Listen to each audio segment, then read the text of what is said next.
This is an older Freehub. I'm going to tear down disassembly completely to the last small bit. Now this one I already cleaned it, so it's clean. Yours gonna be dirtier. Just a second to talk a little bit how it's matching the cassette. So you have this gap here and a small bar, and this also has to match inside the cassette the same way. You see, if you take this one here, guy, it has a small hole and a large piece, so it's the opposite basically. You also have a spacer here which has a flat face at the bottom. It doesn't matter the position, but be sure to engage it in the 3 rivets here. And notice this guy has the surface like that to actually lock the lock ring in place. That's why it's called lock ring. The way I did remove the lock ring, basically, because you see there's a few videos saying punch this with a screwdriver and stuff like this. I brought this to a bike shop and the guys did remove it from me, and there was 2 people forcing like crazy on it. I thought they wouldn't do it. With the correct tool, professional tool, they barely could remove it. So if you think you can punch this with a screwdriver, perhaps you are going to end the same way I did. Now let's move the cassette for once. This thing is secured to the well. I don't have the well, but imagine the well is going to secure the well. We see this kind of shape here, and it's secured by this tube. I did remove the tube with a let me see if it's a T55. It's written like this here, T55. You can buy this separately. You need a wrench, 3/8 wrench, and I recommend a long handle because it's really tight. Not very tight, but, and it's normal thread. So basically just insert the Torx, goes counterclockwise to unscrew it from there. Now from this moment on, when you try unscrewing, removing this guy, try to work on the floor, not on a table, and try to work on a place where there's no cracks in the floor, because you are going to spill about 50 tiny balls. If you are going to reuse them, you don't want to lose them. They will run everywhere, you don't know when, so careful at the surface. So let's imagine you are going to remove this thing here. It looks like a tube like this, and just tighten it back in place with about the same force you did remove it. When you remove that thing, use something tiny and try to drop. You are going to drop at first 25 balls, but drop them at that moment so you don't lose them. Put them on the, these are your grandparents' medication box, very useful.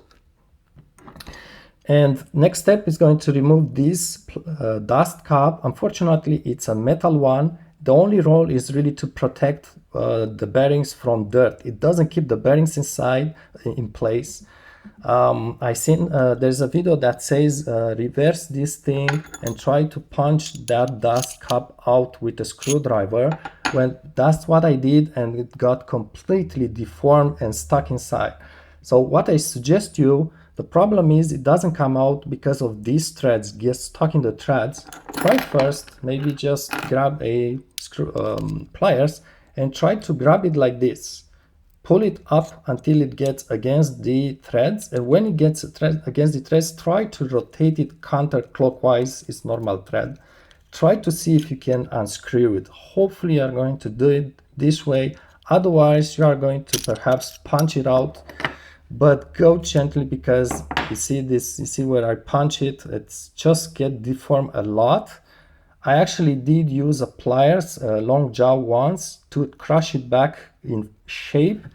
What's important is first you can place it back in there. It doesn't matter, mine is loose now a little bit, so it fits like easier, but yours is going to be kind of stuck in there. So it doesn't matter if it's loose, it's just kind of protection, a little bit of protection. But I think what's important is the circle inside. If you look to the sides of the circle, just get a flashlight, you'll see there is kind of wear. You see that wear surface? That's because you have the cone that sits inside.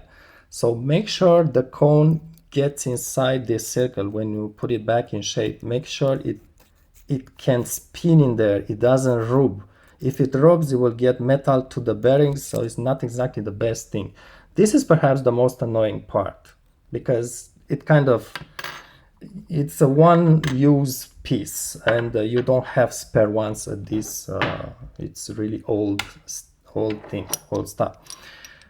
Once you get in there, make sure again you removed already all the bearings, and you have a lock piece, and you notice how it has two holes, one on each side. There is a tool for that, but again, good luck finding that tool. What the other video suggested is you cut your own tool. Never mind what's writing it here. What you need is a socket, preferably 3/8 socket, that is 28 millimeter wide. Could be 27. A 26 maybe is going to be too loose. This one, I think it's 26. I didn't get another one. It's too loose, and I'm not sure how easy it's gonna work, but try to get one that's 28, not more than 28. So just measure the exterior. It really varies by the maker brand of the socket. Don't care much about the size of the socket itself. And what I did basically, look here, I did create these two small tabs. By cutting with a grinder, you get a thin grinder disc, and I cut from the sides like this until I got to maybe the center here to create a little bit of these bumps here. They are perhaps, I would say, not more than 2 millimeter wide. That hole in here, it's about 3 millimeter wide. So try to get them about 2 millimeter wide.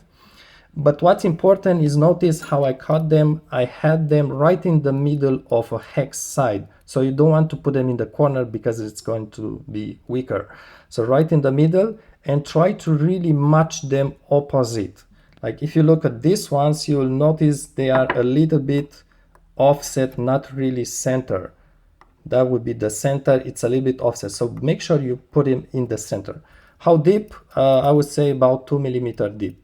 If you just mess everything and you cut wrongly, just cut completely the layer off and start a layer down. So that's it. It doesn't really matter the depth of the thread. This one, that lock piece, it's also pretty strong, and this is reverse thread. So you are going to unscrew it this way, clockwise. Don't forget this, so you don't tighten it like crazy afterwards. So that's how you unscrew it from there. It's the only reverse thread basically. Once you unscrew it, remove it gently, and you are going to find a small washer at the under this piece. There was a washer. Oh, yes. So there's actually two spacers here, but possibly a spacer will be stuck in there from grease. This piece, again, when you remove it, you will have 25 balls spilling on the floor, so careful at that moment too. There's two sets of 25 each, so it's 50 balls. It's all the same size. So this thing, let me just show you how it sits in there. You just lift it, and mine had, there's two washer spacers. There's a tiny one and there's a thicker one. Thicker one goes at the bottom like this, and mine was stuck in there. Thinner one was sticking here, so careful when you manipulate this. And if you look careful of these spacers, each one of them has like a flat face and a slightly round one. This one is more obvious, so try to put them back in place so the flat faces of each one goes against each other. So the round faces will be for this one at the bottom and for this one at the top. Flat faces, bottom and top. So they match with the flat faces each other. You can remove them carefully. Try not to bend them. Okay, this is the area where the bearings run here. So pass your fingernails, see if it's smooth, hopefully, otherwise you may not be that lucky. And this is the other running face for the second set of bearings. Again, pass your fingernails and see how it goes. Now, this is the last bit besides the bearings. And you have two, I think these are called Pawl, P-A-W-L, not like Paul person. And you notice there's two of them. It's going to be greasy, of course. And there's like a free place. I don't know why it's been designed like this, but it's not that it's missing. And you also notice you have a tiny spring. Why I'm saying 3 times tiny is because you have to be careful not to toward it, not to bend it, not to extend it. Keep it in place when you remove it. I think it's very easy with a simply maybe a tiny screwdriver or I'm French. I really sometimes have a lapses on English names. It's the thing you thread with it, so can use that and go gently. And also notice one thing. Of course, the spring is going to have a gap at the end, and you notice one end of the spring goes on the right side of this bump here, and the other end goes on the other side of this bump. And that's important when you put it back in place. Why?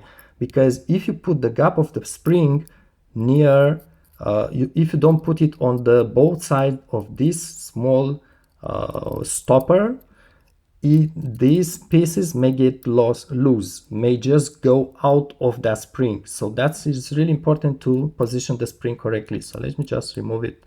Try to remove it gently. Again, like I said, I did already remove everything and did already clean everything, so you're not going to see this as clean as it looks now. So really go very gently with the spring. Do not force it in any way.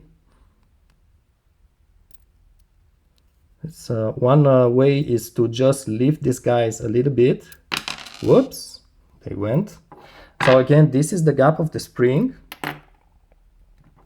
and the stopper piece is right there. So the spring has to go like that on each side of the stopper piece. Remember this. And when you remove it, again, be really careful. Try to remove it from both sides at once. Don't just pull on one side and then pull it, and just you are going to get it extended, and that's not a good thing. Try to at least put it back in place. These are the two poles, and you notice this is one of the place when one pole sits, and this is the second one. And you notice how it's machined. It has like a place for rotating the pole, while the empty one doesn't have the machine place. So that's what it's not missing. I'm not sure why, for what reasons they are making a third one, but don't worry in any way. Try to clean everything very nicely. These are the poles. The way they sit, it's just like that. And you have this small round part at the bottom, and that round part goes into this machine groove, so it sits like that. From another angle, it sits like this. The camera doesn't focus, obviously. Okay, it sits like this, and it works like that, and the spring stays on top of it in such way as to keep it lifted like that. The spring will go right, let me just try to grab it. It will go right on top of it when you put it back in place like that. If I want to install everything back in place, it's slightly tricky to keep it there, so place the poles correctly.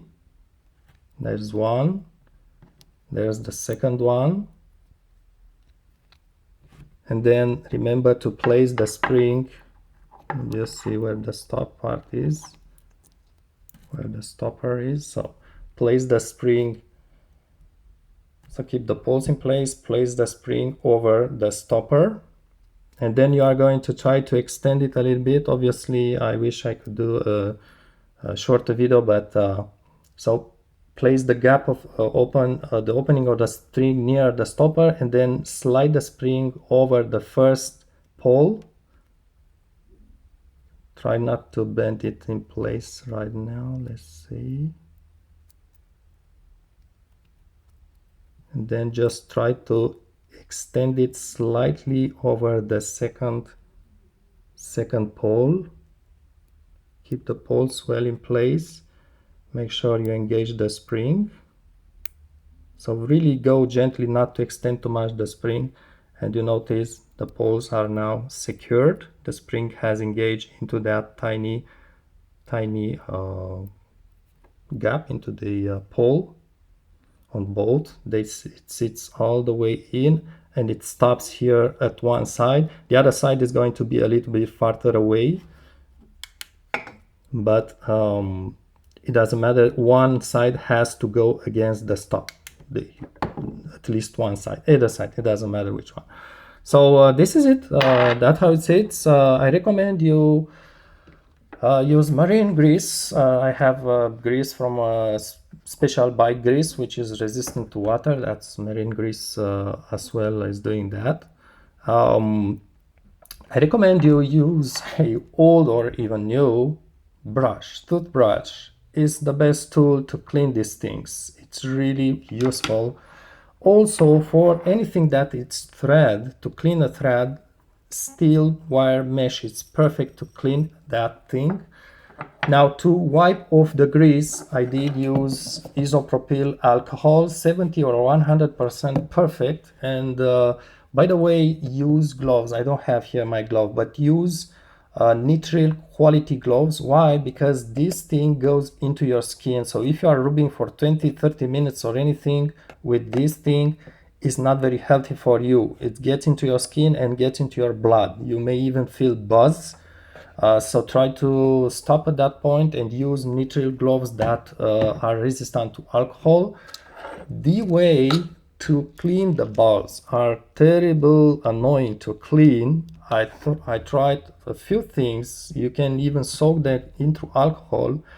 The best way to clean a small ball, rub it in between your fingers, without glove, without anything, just like that, one by one, 50 times, or even more for the hub bearings. That's how you clean a ball. And try to maybe take a picture with your digital camera and try to check the surface for any scoring. And again, like I said, try to check these surfaces with your fingernail and decide whether you want to replace the balls or not. If there is extra information for this video, I will put it in the comment section. I hope it helps you guys. Again, with the right tools or even homemade tools, you can do it. The only part is perhaps this dust cup. Again, you can try to shape it back in place somehow, or even leave it out if you think you are not going to get a lot of dirt. Depends how you riding your bicycle. Where are you riding your bicycle? You can also clean this cassette. What I did is I had a piece of cloth and I inserted here and just cleaned everything nicely and clean. Thanks for watching, and I hope this helps you in any kind of way. Thanks for watching.